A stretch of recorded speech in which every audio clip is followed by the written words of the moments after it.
9:15 हुए थे। रवि अपने गांव लौटने के लिए सुनसान रेलवे स्टेशन पर खड़ा था। स्टेशन पर उसके अलावा कोई नहीं था। ठंडी हवा चल रही थी और प्लेटफार्म की लाइटें बार बार झपक रही थी। तभी दूर से ट्रेन की आवाज़ सुनाई दी, छुक छुक छुक। रवि ने राहत की सांस ली, लेकिन जैसे ही प्लेटफार्म पर पहुंची, उसकी खुशी डर में बदल गई। ट्रेन बहुत पुरानी थी, उसकी खिड़कियों पर धूल जमी थी और अंदर एक भी रोशनी नहीं थी। ट्रेन के दरवाजे अपने आप खुल गए। रवि ने सोचा शायद यही आखिरी ट्रेन होगी। वह अंदर चढ़ गया। पहला डिब्बा बिल्कुल खाली था। रवि ने अपनी घड़ी देखी, 2:17। वह एक सीट पर बैठ गया। कुछ सेकंड बाद उसने सामने वाली सीट से आवाज़ सुनाई दी, तुम भी हमारे साथ जा रहे हो? रवि ने सिर हिलाया। सामने एक बूढ़ा आदमी बैठा था। रवि बोला, हाँ, मुझे अगले स्टेशन पर उतरना है। बूढ़ा आदमी कुछ नहीं बोलता है, बस धीरे से मुस्कुराया। फिर उसने कहा, अगला स्टेशन किसी का नहीं आता। रवि को उसकी बात अजीब लगी। उसी समय ट्रेन चल पड़ी। दूसरी आवाज़। कुछ देर बाद रवि को डिब्बे में बदबू आने लगी। उसे लगा शायद कोई जानवर मर गया होगा। वह उठकर दूसरे डिब्बे में गया। दरवाज़ा खोलते ही उसके पैरों के नीचे से ज़मीन खिसक गई। वहाँ दर्जनों लोग बैठे थे, लेकिन कोई हिल नहीं रहा था। रवि ने पास जाकर एक आदमी के कंधे को छुआ। आदमी सीधा नीचे गिर पड़ा। उसका शरीर बिल्कुल ठंडा था। रवि पीछे हट गया। अब उसे समझ आ चुका था, वह जिंदा नहीं थे। पूरा डिब्बा लाशों से भरा हुआ था। तभी पीछे से एक बच्चे की आवाज़ आई, अंकल, मेरी माँ को देखा है? रवि धीरे से पलटा। एक छोटा बच्चा खड़ा था। उसके कपड़े खून से सने थे। रवि ने पूछा, तुम्हारी माँ कहाँ है? बच्चे ने सामने बैठी एक महिला की तरफ इशारा किया। रवि ने देखा, महिला की आंखें खुली हुई थी। वह भी एक लाश थी। रवि ने बच्चे का हाथ पकड़ लिया और कहा, माँ कहती है नई ट्रेन में जगह मिल जाए तो घर जल्दी पहुँच जाते हैं। रवि का दिल जोर जोर से धड़कने लगा।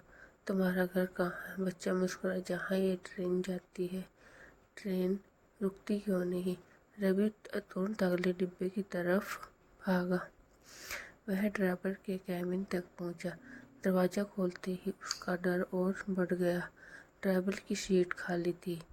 ट्रेन बिना ड्राइवर के चल रही थी। रवि ने ब्रेक खींचने की कोशिश की, लेकिन ब्रेक बिल्कुल काम नहीं कर रहा था। तभी ट्रेन के स्पीकर से आवाज़ आई, अगला स्टेशन मृत्युपुर। रवि चिल्लाया, ये कौन सा स्टेशन है? कोई जवाब नहीं आया। फिर वही बूढ़े आदमी की आवाज़ पीछे से सुनाई दी, जहाँ पूछकर कोई वापस नहीं आता। रवि दौड़ता हुआ आखिरी डिब्बे में पहुंचा। वहाँ एक दरवाज़ा था। दरवाजे पर लिखा था, यात्रियों के लिए प्रवेश वर्जित है, लेकिन नीचे खून से दूसरा वाक्य लिखा था, अगर जिंदा हो तो अंदर मत जाना। रवि ने दरवाज़ा खोल दिया।